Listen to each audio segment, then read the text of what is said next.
Hello दोस्तों, नमस्कार। स्वागत है एक बार फिर से आपके अपने प्रिय चैनल पर। दोस्तों अभी की जो सबसे बड़ी खबर आ रही है, जहां पर ताइवान ने नियुक्त किया है अमेरिका का प्रशिक्षित रक्षा मंत्री, तो बखला गया है चाइना और करवा दी है ताइवान में बड़ी घुसपैठ। बताएंगे दोस्तों उसके बाद क्या हुआ, साथ ही आपको बताएंगे अगली खबर में, जहां पर बलोचिस्तान में पाकिस्तानी सेना पर बड़ा आतंकी हमला। जी हाँ दोस्तों, इतने पाकिस्तानी सैनिकों की हो गई है यहाँ पर मौत। बताएंगे दोस्तों क्या है पूरी खबर। उससे आगे बताएंगे जहां म्यांमार तख्ता पलट को लेकर खबर आ रही है, बगावत करने वाली सेना पर अब ब्रिटेन और कनाडा भी बड़ा ही सख्त हो गया है दोस्तों। 9 ऑफिसरों पर लगा दी है बैन। बताएंगे पूरी बात। साथ ही आपको बताएंगे अगली खबर में, जहां पर अफगानिस्तान से जल्दबाजी में नहीं होगी सैनिकों की वापसी। साथ ही पहले कर्ज फिर सूचनाओं में बड़ा हेरफेर, उसके बाद कब्जा इस नीति पर कर रहा है ये देश का। वो कौन सा देश है जिसको लेकर ये बड़ा खुलासा हुआ है दोस्तों, बताएंगे पूरी खबर क्या है। साथ ही बताएंगे जहां पाकिस्तान की भारत को लेकर बड़ी पोल खुल गई है दोस्तों, बताएंगे आपको पूरी खबरें क्या है। लेकिन उससे पहले अगर आप भी मानते हैं कि मोदी जी है तो हर चीज संभव है और भारतीय सेना है तो हमारे देश का एक एक नागरिक गर्व से जी रहा है, तो इस वीडियो को अभी कर दीजिए लाइक, चैनल को कर दीजिए सब्सक्राइब, बेल आइकन दबाइए, साथ ही कमेंट बॉक्स में लिख दीजिएगा जय हिंद। जी हाँ दोस्तों, चलते हैं पहली और सबसे बड़ी खबर की तरफ, जहां पर ताइवान ने नियुक्त किया यूएस प्रशिक्षित रक्षा मंत्री, तो बखला गया चाइना, जिसने फिर कर दी ताइवान में बड़ी घुसपैठ। बता दे दुनिया भर के कई देशों के साथ दुश्मनी पालता जा रहा चीन को अपनी ताकत पर कुछ ज्यादा ही घमंड हो गया है दोस्तों। यही वजह है कि वो बार बार ताइवान में अपना शक्ति प्रदर्शन करता रहता है। बार बार ताइवान को धमकाने वाले चीन ने ताइवान के आसपास अपनी सैन्य गतिविधि बढ़ा दी है। ताइवान में अमेरिकी प्रशिक्षित रक्षा मंत्री नियुक्त किए जाने से बौखलाए चीन ने अपनी खींच उतारी है दोस्तों। शुक्रवार को 8 चीनी लड़ाकू विमानों ने ताइवान के एयर स्पेस में घुसने की हिमाकत की है। ताइवान के रक्षा मंत्रालय ने बयान जारी करके हुए बताया है कि 4 चीनी J-16 और 4 JH-771 ही इलेक्ट्रॉनिक युद्धक विमान दक्षिण चीन सागर के ऊपरी हिस्से में ताइवान नियंत्रित प्रतास द्वीपों के पास अपनी हवा के दक्षिण पश्चिम क्षेत्र में उड़ते दिखाई पड़े। मंत्रालय ने बताया है कि घुसपैठ की जानकारी होते ही ताइवान की वायुसेना ने उसका पीछा किया और रेडियो पर चेतावनी जारी कर डाली। इसके बाद ताइवान ने इलाके में निगरानी के लिए एयर डिफेंस सिस्टम तैनात कर दिया। हाल के महीनों में चीन ने ताइवान के आसपास अपनी सैन्य गतिविधि बढ़ा दी है। लोकतांत्रिक ताइवान पर चीन अपना दावा जताता है दोस्तों। चीन का कहना है कि ताइवान उसी का क्षेत्र है और एक दिन उसे मुख्य भूमि के साथ मिला लिया जाएगा। आपको बता दें ताइवान ने कुछ दिन पहले ही अपने रक्षा विभाग में बड़ा फेरबदल किया है। ताइवान ने सेना के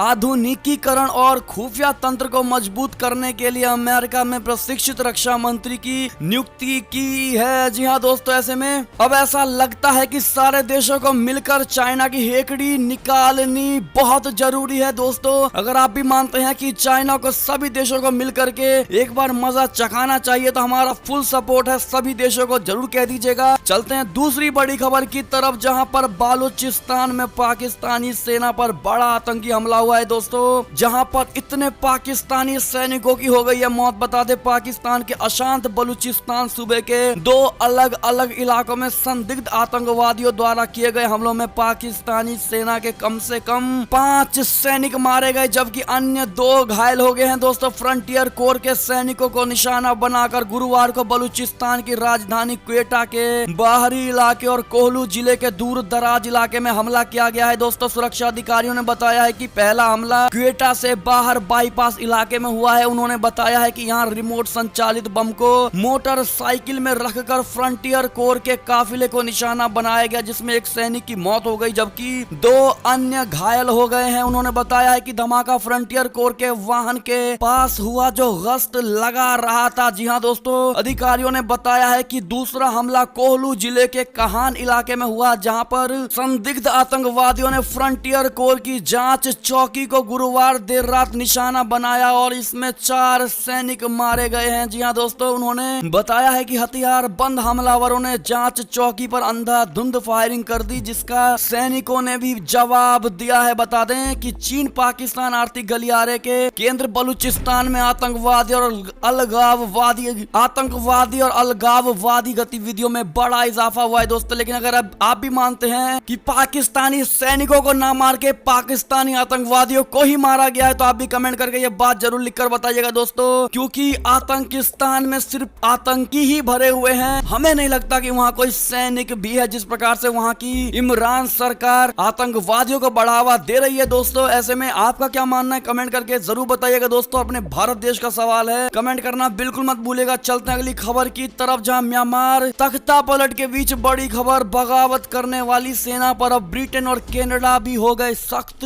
9 ऑफिसर्स पर लगा दिया है बड़ा बैन। बता दे, म्यांमार में बड़े तख्ते पलट करने वाली सेना के खिलाफ अमेरिका के बाद अब ब्रिटेन और कनाडा ने भी बड़ा कदम उठा लिया है दोस्तों। दोनों देशों ने म्यांमार के सैन्य जनरलों यानी आर्मी जनरल्स पर प्रतिबंध लगा दिए हैं। इससे पहले अमेरिका ने प्रतिबंध की कार्रवाई की थी। हालांकि ये बात अलग है कि दुनिया भर में हो रही आलोचनाओं के बावजूद सैन्य शासन के रुख में कोई बदलाव नहीं आया है। सेना ना तो सत्ता छोड़ रही है और ना ही गिरफ्तार नेताओं को रिहा किया जा रहा है दोस्तों। म्यांमार के हालात पर क्वाड ग्रुप ने भी बड़ी चिंता जाहिर करते हुए सेना से लोकतांत्रिक प्रक्रिया का सम्मान करने की अपील की है। इस ग्रुप में भारत, अमेरिका, जापान और ऑस्ट्रेलिया शामिल है। जी हाँ दोस्तों, जापान के विदेश मंत्री ने कहा है कि हम सभी इस बात पर सहमत हुए हैं कि म्यांमार में लोकतंत्र की बहाली के लिए प्रयास किया जाए। हम सेना की कार्रवाई का पुरजोर विरोध करते हैं। जी हाँ दोस्तों, ऐसे में आपकी क्या राय होगी? चलते हैं दोस्तों अगली खबर की तरफ, लेकिन उससे पहले इस वीडियो को लाइक नहीं किया दोस्तों तो लाइक कर दीजिए प्लीज, क्योंकि काफी मेहनत लगती है दोस्तों वीडियो बनाने में। चलते हैं अगली खबर की ओर, जहां पर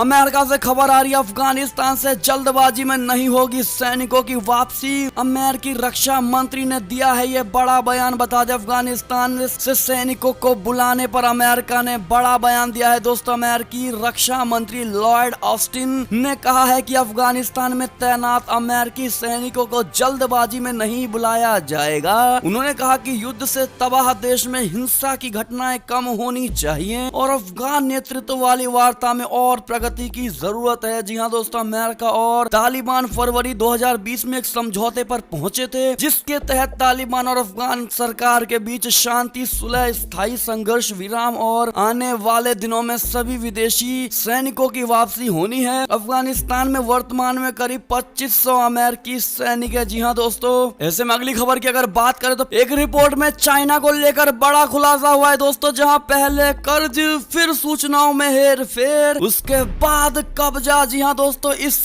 नीति पर काम कर रहा है चाइना। बता दें, चीन की सरकार दुनिया भर में अपना प्रभाव बढ़ाने के लिए पहले कमजोर देशों को कर्ज मुहैया कराती है, फिर उनसे जुड़ी सूचनाओं में हेरफेर करती है दोस्तों, और उसके बाद में उन पर कब्जा करने की नीति अपनाती है। हाल ही में एक रिपोर्ट में यह बड़ा खुलासा हुआ है दोस्तों, जहां पर रिपोर्ट में कहा गया है कि कुछ कमजोर लोकतंत्र वाले देशों ने चीन की इस रणनीति के सामने अपने घुटने टेक दिए हैं, जबकि ताइवान समेत कुछ देश आक्रामकता से जवाब दे रहे हैं। इंटरनेशनल रिपब्लिकन इंस्टीट्यूट ने चीन के प्रभाव, चीन की रणनीति और अन्य देशों के साथ उसके व्यवहार पर विश्लेषण करते हुए a world safe for the party, China authoritarian influence and the democratic response शीर्षक से एक रिपोर्ट जारी की है, जिसमें कहा गया है कि चीन की कम्युनिस्ट पार्टी से दुनिया भर में कमजोर देशों का हितैषी बनकर खुद फायदा उठाया है। जी हाँ दोस्तों, ऐसे में आप समझ ही पा रहे होंगे कि चाइना किस नीति पर काम कर रहा है दोस्तों। ऐसे में इसका क्या इलाज हो सकता है दोस्तों, कमेंट करके सुझाव जरूर दीजिएगा। अगली खबर की बात करें तो पाकिस्तान की खुल गई है बड़ी पोल, जहां श्रीलंका जाकर भारत के खिलाफ जम्मू कश्मीर पर समर्थन जुटाना चाहता है इमरान खान। जी हाँ दोस्तों, पाकिस्तान के प्रधानमंत्री इमरान खान, जो कि 22 फरवरी 2021 को श्रीलंका के 2 दिवसीय दौरे पर जा रहे हैं, जिसका सिर्फ मकसद अब सामने आ गया है दोस्तों। इमरान खान के इस दौरे के पीछे का मुख्य उद्देश्य भारत के खिलाफ श्रीलंकाई सरकार से समर्थन हासिल करना है। वो श्रीलंका को समर्थन के बदले खुद भी जम्मू कश्मीर मुद्दे पर समर्थन चाहता है। दरअसल जिनेवा में अगले सप्ताह UNHRC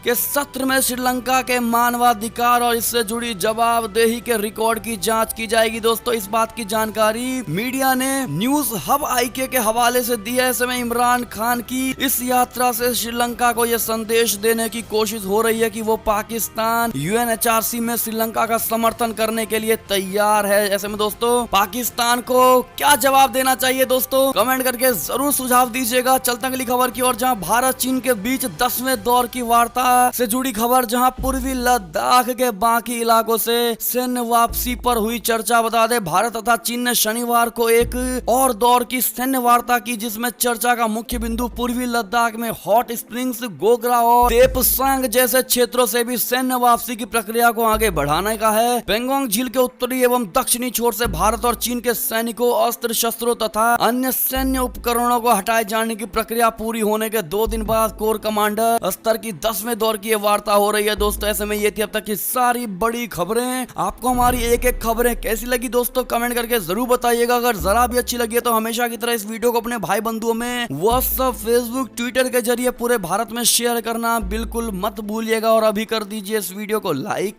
चैनल को कर दीजिए सब्सक्राइब, बेल आइकन दबाइए, साथ ही कमेंट बॉक्स में